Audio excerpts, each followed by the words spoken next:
Assalamualaikum warahmatullahi wabarakatuh.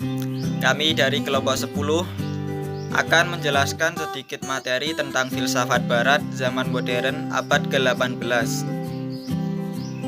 Di sini saya akan memperkenalkan anggota dari kelompok 10. Yang pertama, Lucy Handayani. Yang kedua, Rizky Ardika Akbar. Yang ketiga, Nawalul Hikmiyah. Yang keempat, Muhammad Nuda Nuha Kamal. Baik, langsung saja kita melihat materi yang akan disampaikan oleh kelompok 10. Menuju ke pembahasan yang pertama, yaitu Aufklärung atau zaman pencerahan. Pada abad ke-18 dimulailah suatu zaman baru yang memang lebih berakar pada Renaissance serta yang mewujudkan buah pahit dari rasionalisme dan empirisme yang disebut zaman pencerahan atau Aufklärung. Menurut Immanuel Kant, zaman pencerahan adalah zaman manusia keluar dari keadaan tidak akil balik yang disebabkan karena kesalahan manusia sendiri. Kesalahan tersebut karena manusia tidak mau memanfaatkan akalnya. Dengan ini, semboyan Immanuel Kant yaitu beranilah berpikir. Menurut Voltaire, menyebut zaman ini adalah zaman akal. Zaman manusia merasa bebas, merdeka, dan tidak memerlukan lagi tiap kuasa yang datang dari luar dirinya di bidang apapun. Umat manusia menganggap dirinya mendapatkan tugas untuk meneliti secara kritis segala yang ada sesuai kaidah yang diberikan akal, baik dalam negara, masyarakat, bidang ekonomi, bidang hukum, agama, pengajaran, dan sebagainya. Orang juga tidak takut mengemukakan pendapatnya dalam bentuk celaan yang kurang atau lebih tajam. Maka seluruh umat manusia berhak turut menikmati hasil-hasil pemikiran filsafat. Sikap pencerahan terhadap ilmu pengetahuan dan filsafat adalah membuang jauh-jauh ajaran Descartes. Selanjutnya, cita-cita pemikiran pencerahan dipengaruhi ilmu pengetahuan alam yang telah dibawa sampai kepada puncaknya oleh Isaac Newton. Newton, orang yang telah memberikan alas kepada fisika yang klasik, yang menjanjikan sesuatu perkembangan yang tiada batasnya. Hukum-hukum fisika diterapkan kepada ilmu pengetahuan yang lain. Hal ini disebabkan karena ilmu pasti, biologi, filologi, sejarah telah mencapai hasil yang baik sekali. Metode yang dipakai di dalam filsafat adalah induksi. Orang yang berpangkal dari gejala-gejala dan mencoba mengembalikannya kepada beberapa asas dan hukum yang bersifat umum sesuai dengan cara Newton dalam menyelidiki alam yang tidak organis itu. Pencerahan berasal dari Inggris, dibawa ke Perancis, dan dari sana tersebar di seluruh Eropa. Di Perancis, gerakan ini secara sadar dan terus terang bertentangan dengan keadaan masyarakat, negara, dan gereja pada waktu itu. Akhirnya, Jerman mengikuti jejak Perancis. Akan tetapi, di sini gerakan pencerahan berjalan dengan lebih tenang dan serasi, kurang menampakkan pertentangan antara gereja dan masyarakat. Pencerahan di Inggris. Di Inggris, filsafat pencerahan dikemukakan oleh ahli-ahli pikir yang bermacam-macam keyakinannya. Salah satu gejala pencerahan di Inggris ialah yang disebut deisme, suatu aliran dalam filsafat Inggris pada abad ke-18 yang menggabungkan diri dengan gagasan Edward Herbert dari Cherbury pada tahun 1581 sampai dengan 1648 yang dapat disebut pemberi alas ajaran agama alamiah. Menurut Herbert, akal mempunyai otonomi mutlak di bidang agama.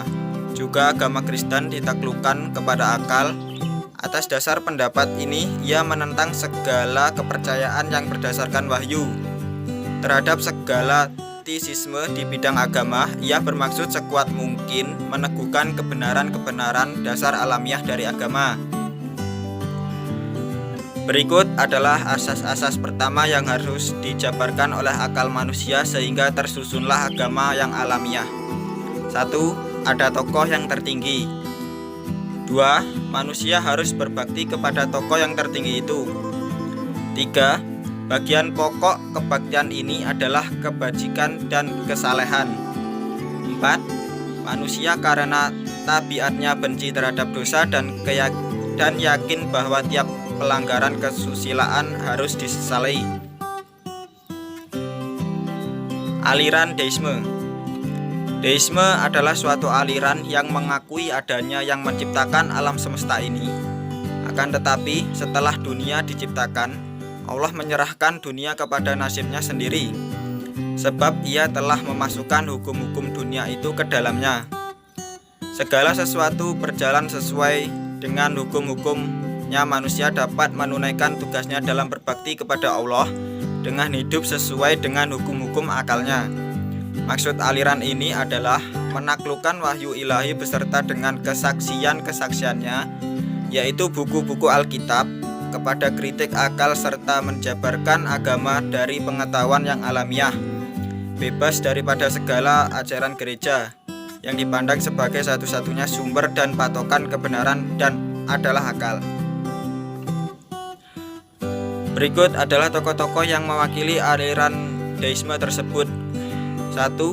John Toland pada tahun 1670 sampai 1722. 2. Matthew Tyndall pada tahun 1656 sampai dengan 1733. 3. George Berkeley pada tahun 1685 sampai dengan 1753. Berikut adalah keyakinan yang dikemukakan oleh George Berkeley. 1. Segala realitas di luar manusia tergantung kepada kesadaran. 2. Tiada perbedaan antara dunia rohani dan dunia bendawi. 3. Tiada perbedaan antara gagasan pengalaman batiniah dan gagasan pengalaman lahiriah, sebab pengamatan adalah identik dengan gagasan yang diamati. 4. Tiada sesuatu yang berada kecuali roh, yang dalam realitasnya yang konkret adalah pribadi-pribadi atau tokoh-tokoh yang berpikir. Selanjutnya, pencerahan di Prancis. Pada abad ke-18, filsafat di Prancis menimba gagasannya di Inggris. Titik para pelopor filsafat di Prancis sendiri, Descartes dan lain-lain, telah dilupakan dan tidak dihargai lagi. Sekarang yang menjadi guru mereka adalah Locke dan Newton. Perbedaan antara filsafat Prancis dan filsafat Inggris pada waktu ini adalah demikian, bahwa di Inggris, para filsuf kurang berusaha untuk menjadikan hasil pemikiran mereka dikenal oleh umum. Akan tetapi, di Prancis, keyakinan baru ini sejak semula diberikan dalam bentuk populer. Akibat perbuatan itu ialah bahwa filsafat di Prancis dapat ditangkap oleh golongan yang lebih luas yang tidak begitu terpelajar seperti para filsuf. Hal ini menjadikan keyakinan baru itu memasuki pandangan umum dan memberikan pimpinan dalam kejadian-kejadian kemasyarakatan. Titik demikianlah di Prancis filsafat lebih erat dihubungkan dengan hidup politik, sosial, dan kebudayaan. Pada waktu itu, karena sifatnya yang populer itu, maka filsafat di Prancis pada waktu itu tidak begitu mendalam. Agama Kristen seperti yang dinamakan dalam gereja RK diserang secara pedas sekali dengan memakai senjata yang diberikan oleh Deisme, sama halnya dengan di Inggris. Demikian juga di Prancis. Terdapat bermacam-macam aliran, ada golongan ensiklopedis yang menyusun ilmu pengetahuan dalam bentuk ensiklopedi, dan ada golongan materialis yang meneruskan asal mekanisme menjadi materialisme. Dalam pencerahan di Prancis ini ada dua tokoh, yaitu yang pertama Voltaire pada tahun 1694 sampai 1778. Voltaire memiliki nama samaran Frances Mary Arouet. Semula ia belajar pada sekolah Yesuit, kemudian ia belajar sastra, sejarah, ilmu hukum, politik, ilmu pengetahuan alam, kesenian, dan filsafat, sehingga pengetahuannya luas sekali. Banyak sekali hasil karyanya, sekalipun ia bukanlah seorang penulis yang original. Ia peka sekali terhadap gagasan-gagasan yang tersebar pada zamannya serta pandai mengungkapkan guna mencapai tujuannya. Barangkali karena pengetahuannya yang terlalu banyak itulah maka tulisan-tulisannya tidak begitu mendalam. Pada tahun 1726 ia mengungsi ke Inggris. Di situ ia berkenalan dengan teori-teori Locke dan Newton. Apa yang telah diterimanya dari kedua tokoh ini antara lain sampai di mana jangkauan akal manusia, kedua, di mana letak batas-batas akal manusia. Berdasarkan kedua hal itu, ia membicarakan soal-soal agama alamiah dan etika. Maksud tujuannya tidak lain ialah mengusahakan agar hidup kemasyarakatan zamannya itu sesuai dengan tuntunan akal. Menurut Voltaire, agama alamiah yang memenuhi tuntunan akal terdiri dari hal ini, bahwa orang mengasihi Allah dan berbuat adil serta berminat baik terhadap sesamanya sebagai terhadap saudara. Tuntunan kesusilaan yang mengenai keadilan dan kebijakan tidak tergantung kepada pandangan-pandangan metafisis atau teologis.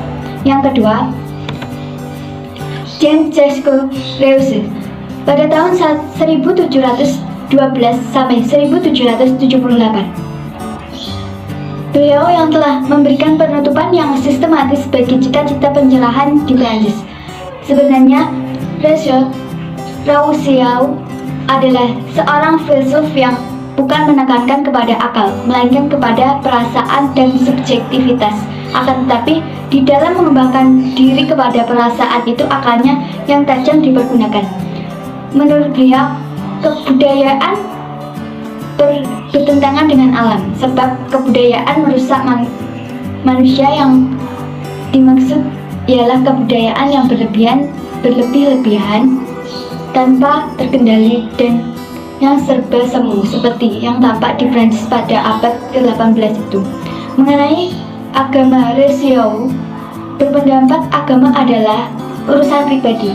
Kesalahan agama Kristen ialah bahwa agama ini mematahkan kesatuan masyarakat. Akan tetapi agama memang diperlukan oleh masyarakat. Akibat keadaan ini ialah bahwa masyarakat membebankan kebenaran agama yang pangkuannya secara lahir perlu lagi hidup kemasyarakatan kepada para anggota sebagai suatu undang-undang, yaitu tentang adanya Allah serta penyelenggaraannya terhadap dunia, tentang penghukuman di akhirat. Pengakuan secara lahirlah terhadap agama memang perlu bagi masyarakat, tetapi pengakuan batinnya tidak boleh dituntut oleh negara. Pandangan Rousseau mengenai pendidikan berhubungan erat dengan ajaran tentang negara dan masyarakat.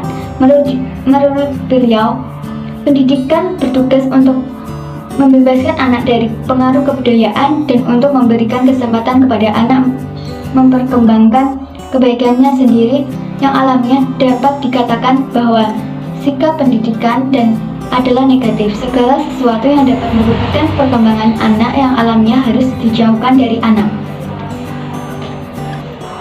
Di sini saya akan menyampaikan Immanuel Kant.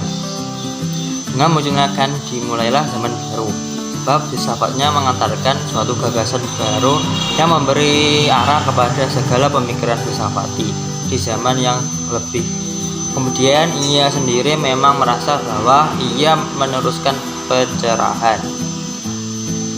Gagasan-gagasannya dimunculkan oleh bentrokan yang timbul dari pemikiran metafis Jerman, seperti yang diperkembangkan oleh pengikut Rolf, dan empirisme Inggris, seperti yang bermuara dalam pemikiran Hume.